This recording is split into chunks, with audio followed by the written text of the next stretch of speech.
सीताराम का जाके दरवाजा खड़खड़ा दे, अभी आएगा वो। किसान के हक में बीजेपी पार्टी नंबर 1 है। बीजेपी दक्षिण हमारे यहाँ जो बच्चों को नौकरी जो मिली है ना, बगैर खर्ची और बगैर पर्ची के मिली है। ये बीजेपी का राज हमारे दक्षिण हरियाणा में सबसे बढ़िया रहा है। कोई नहीं है, कोई किसान आंदोलन नहीं है किसी प्रकार का भी। किसान के पास ऐसी गाड़ी कहाँ से आएगी? कहाँ है? किसान के पास तो ट्रैक्टर भी नहीं हो पाएगा। बनाने कपड़े पहने हुए वो सरदार लगे उनसे बढ़िया गाड़ियों से उनसे वो आंदोलन कर रहे हैं। काहे के किसान है वो, ये बताओ। तलवार भाला लेके डोल रहे थे किसानों की आड़ में, वो उग्रवादी है, ये तो किसान नहीं है। अब हम अपनी चुनावी यात्रा में आप पहुंचे हैं हरियाणा के महेंद्रगढ़ के अटेली विधानसभा क्षेत्र में और गांव है बजाड़। इस इलाके की खासियत ये है कि यहाँ से 2 मंत्री और विधायक एक ही किलोमीटर के दायरे से आते हैं। राजस्थान भी यहाँ आकर के मिलता है। राव इंद्रजीत सिंह की बेटी आरती राव को टिकट देने की यहीं से बात चल रही है। कभी यहाँ के विधायक हुआ करती थी डिप्टी स्पीकर संतोष यादव, वो भी दावेदार हैं, और मौजूदा विधायक सीताराम यादव भी। क्या सीन बन रहा है इस अहिरवाल इलाके में, यहाँ के लोगों से जानेंगे समझेंगे। क्या लग रहा है इस बार? भाई स्थानीय कैंडिडेट होना चाहिए, स्थानीय कैंडिडेट होना चाहिए अटेली हल्के का। लोकल कैंडिडेट होना चाहिए। हाँ जी। तो आरती राव को आप लोग बाहरी मान रहे हैं क्योंकि उनके लिए बड़ा दबाव है कि उनको यहाँ से टिकट दिया जाए? नहीं, बाहरी कैंडिडेट का हमारे यहाँ पे कोई महत्व नहीं है। नहीं है। हाँ, तो किसको चाहते हैं? बीजेपी से, जैसे अभी सीताराम। अटेली हल्के का कोई भी बीजेपी का कैंडिडेट हो। अच्छा, हाँ, अटेली हल्के का होना चाहिए। आप क्या मान रहे हैं भाई साहब? कैंडिडेट के ऊपर डिपेंड करेगा जी। अच्छा, कैंडिडेट आने के बाद पता लगा कौन कौन। देखिए भाई, सीधी सी बात है, कांग्रेस और बीजेपी में सीधी लड़ाई है और आपको पता है कि टिकट कैसे मिलता है। ठीक, राव इंद्रजीत सिंह की बेटी जो है आरती राव के लिए खूब दम लगाया जा रहा है। यदि वो आती हैं तो क्या सीन बनेगा? ये बताएगा। हाँ जी, क्या सीन बनेगा यदि आरती राव आती हैं तो? आरती राव आते हैं तो जी हम तो ठाकुर अतरलाल के साथ हैं। ठाकुर अतरलाल बीएसपी से आ रहे हैं। पार्टी से कोई लेना देना नहीं है, हम तो उसके व्यक्तिगत व्यवहार से देंगे। लोकल का कैंडिडेट है, मिलानसार है और पब्लिक के बीच में रहता है और आता जाता है आवाज के ऊपर ही। अच्छा, एक बात बताइए, क्या ये बात सही है कि यहाँ पे राव इंद्रजीत का प्रभाव है? प्रभाव है, बाकी अभी तो उनकी बेटी का क्यों विरोध कर रहे हैं स्थानीय लोग? विरोध उसका नहीं है, विरोध कैंडिडेट का है। अतरलाल को या सीताराम जी या किसी को भी लोकल के विधायक को कहे तुरंत आ जाएगा। आरती राव को कौन जाएगा रेवाड़ी बुलाने के लिए? हाँ, और वहाँ मिलने के लिए भी लाइन लगने पड़ेगा, टोकन मिलेगा, मिलाए ना मिलाए। सीताराम का जाके दरवाजा खड़खड़ा दे, अभी आएगा वो। कुलदीप यादव भी है, युवा है, होनहार बालक है, होनहार अच्छा लड़का है, मिलानसार, उसको दे दो। आप क्या कर रहे हैं? भाई रामपुर हाउस इस एरिया का सदा रुखवाड़ा रहा है। अगर वो किसी को भी उतारेगा वो हम सब उसी के साथ हैं। अच्छा, वो किसी को भी भेज दे। अच्छा, एक बात आपसे अभी आप कह रहे थे कि ये ऐसा एरिया है 1 किलोमीटर के दायरे में कि यहाँ हरियाणा भी है, राजस्थान भी है। एक कैबिनेट मंत्री हुआ करते थे अभी कुछ दिनों पहले तक, और एक राज्य मंत्री, विधायक यहीं से। इलाके के विकास कितना हुआ और ये मुद्दा विकास का, रोजगार का कितना रहने वाला है? जनाब, ऐसा है कि जो 70 साल में नहीं हुआ वो 10 साल में सारा कंप्लीट काम किया गया है। और भी प्रोग्राम पेंडिंग पड़े हैं, काम चल रहा है। एम्स आ गया, मेडिकल कॉलेज आ गए, सारी सुविधाएं, बिजली, पानी। यहाँ पूरे एरिए से 15 फीट ऊंचाई पे ये गांव पड़ता है जिसमें नहर का पानी आया। वो पानी आया बीजेपी सरकार में, तो हम तो बीजेपी सरकार के साथ हैं। नौकरी बच्चों को मिलती है। फिर आज आप घूम के देखो गाँव में कुछ बच्चे मुश्किल से मिल पाएंगे, जिस टोटल बच्चे नौकरी कर रहे हैं। फ्री ऑफ कॉस्ट नौकरी मिली है। कांग्रेस सरकार आ जाती है, पैसे में बिकेगी। इनोला आया, पैसे डालो, माड़ा डालो मेरे को, मैं नौकरी दूंगा। चोरों को क्यों दें?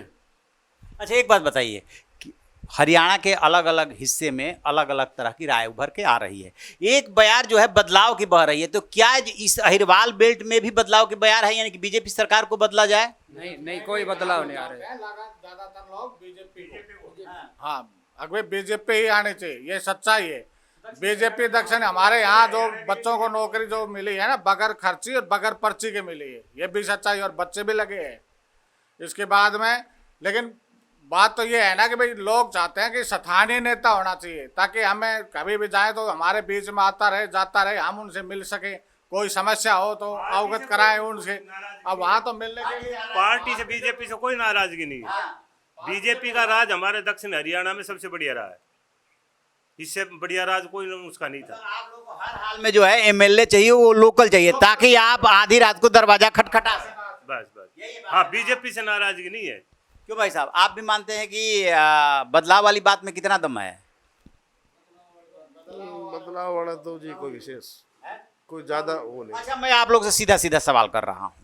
इस बेल्ट में अहिरों का प्रभाव है, ठीक है, इसीलिए इसको अहिरवाल बेल्ट बोला जाता है। और जब आप रोहतक और हिसार की तरफ जाते हैं तो जाटों का प्रभाव बढ़ जाता है।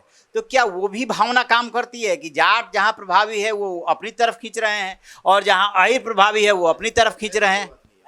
ऐसी कोई बात नहीं, आप भाईचारा बिल्कुल ओके है, कोई दिक्कत भाईचारा तो है, लेकिन राजनीतिक प्रभाव के लिए हर जाति है जो है प्रयासरत। ना राजनीति ऐसी कोई बात नहीं। हम तो ये चाहते हैं कि हमारी तो गांव बीजेपी पार्टी से बंधा है कि बच्चों को नौकरी मिली है और सही है, ठीक है ना। तो बीजेपी में ऐसा कोई भ्रष्टाचार वाला काम नहीं है कि भाई वो बच्चे अब लगे हैं ना, ऐसे बच्चे लगे हैं जो बिल्कुल गरीब थे। अच्छा, किसान आंदोलन का की क्वालिफाइड बच्चे लगे, इसमें कोई किसी का दो राय नहीं है। बढ़िया पढ़े लिखे बच्चे लगे हैं और बीजेपी की सरकार में बगैर पैसे लगे हैं। अगर वो अदर सरकार होती तो हमारे यहाँ पर बगैर पैसे के कोई आज तक हिंदू हमारे बाजार में बगैर पैसे कोई नौकरी लगा नहीं आज तक। अच्छा, किसान आंदोलन का इस बेल्ट में कितना असर, और किसान आंदोलन के बारे में क्या सोचते हैं आप? कोई नहीं है, कोई किसान आंदोलन नहीं है किसी प्रकार का भी। वो तो सिर्फ अपने उग्रवाद फैलाने के लिए कोई बात होगी, बाकी किसानों के लिए। आप भी ऐसा ही मान रहे हैं? हाँ जी, ऐसा ही मान रहे हैं। क्या वो आंदोलन को आप प्रायोजित मानते हैं? गलत है जी, गलत। आप? बिल्कुल गलत है। अच्छा, दलालों साथ टोटल दलाल पे, अगर किसान है तो वो खेत में मिलेगा, पर वहाँ क्या करा, ट्रॉली लगा ली, एसी का गाड़ियाँ ला के खरीदी। एसी किसान के पास एसी गाड़ी कहाँ से आएगी? कहाँ है? किसान के पास तो ट्रैक्टर भी नहीं हो पाएगा, सब अपने बलद से ऊँट से गुजारा कर रहे हैं। बीजेपी, एक बात बताओ, किसान आंदोलन में हरियाणा राजस्थान का दक्षिण हरियाणा कोई आदमी गया कोई आदमी नहीं गया ना।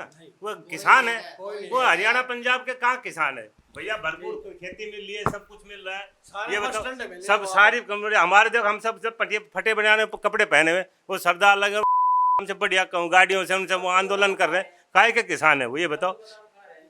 ये जो तलवार भाला लेके डोल रहे थे किसानों की आड़ में, वो उग्रवादी है, ये किसान नहीं है। अच्छा, हाँ, तो वो तो कहते हैं कि जो है किसानों को बदनाम किया जा रहा है, बीजेपी जो है उग्रवादी बतवाती है उनको। उग्रवादी नहीं, बीजेपी का इसमें वो नहीं है, बीजेपी अपनी जगह सही है। आपको पता है कि कंगना रनौत ने यही बात बोल दिया था, तो उनको बुला करके पार्टी ने क्या कहा, उसको लेकर के बवाल हो रहा है कि आपने ऐसा कैसे बोल दिया? आज किसान के हक में बीजेपी पार्टी नंबर 1 है। अच्छा जी हाँ, क्यों भाई साहब? हाँ जी, बिल्कुल। किसान के हक में वोट देना है लोकल को। वोट देना है लोकल को। बीजेपी पार्टी ठीक है, लेकिन वोट देना है लोकल को। वोट देना है लोकल को ताकि लोगों के बीच में रहे, और समस्या के ऊपर जब बुरी वक्त में जो कोई आदमी साथ नहीं आएगा तो फिर क्या है? अच्छाई का तो सब साथी हैं, साथी तो वो होता है जो बुरे वक्त में काम आए। 30 साल से नहर में बिल्कुल खत्म हो चुकी थी नहर, जब से बीजेपी सरकार आई है। जब हम 10 साल से पानी देख रहे हैं, हमारे जोड़ तक पानी आ गया, बजाड़ लास्ट गांव पड़ता है। इसके अंतिम छोर तक बजाड़ के जोड़ में पानी डाल दिया ओम प्रकाश मंत्री ने, हमारे गांव के ने।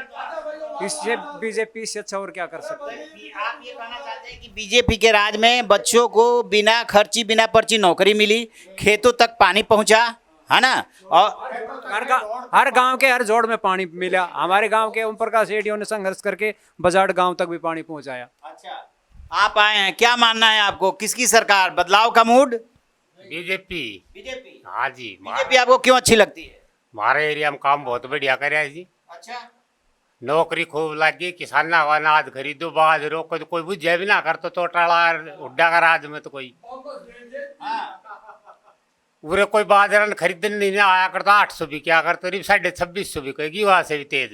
इस बार भी 2650 में बाजरा। हाँ, अच्छा, हर सिरसू खरीदा हर साल, नहीं कोई खरीदा ही ना कर तो पूरे बाणिया ओना पौना दाम पर बेचा करता।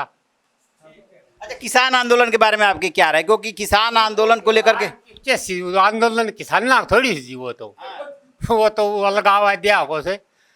हाँ, किसानों का आंदोलन वो नहीं था ना वो किसान इसी थी वो तो आतंकवादी बैठे तो सारा। आतंकवादी बैठे थे क्यों? आप कुछ बोल रहे थे। मैं कह रहा हूँ हरियाणा सरकार ने आज फसल ली है तो किसानों को कोई ऑब्जेक्शन ही नहीं है। हर बाजरा ले रही, सरसों ले रही, और क्या चाहिए हमारे को? किसानों से वो नहीं है दुख तकलीफ।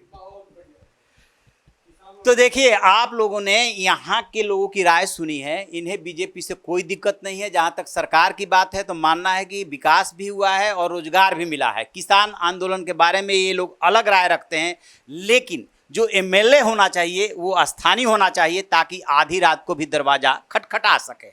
आपकी क्या राय है? कमेंट बॉक्स में जाकर कमेंट जरूर कीजिएगा। Thank you.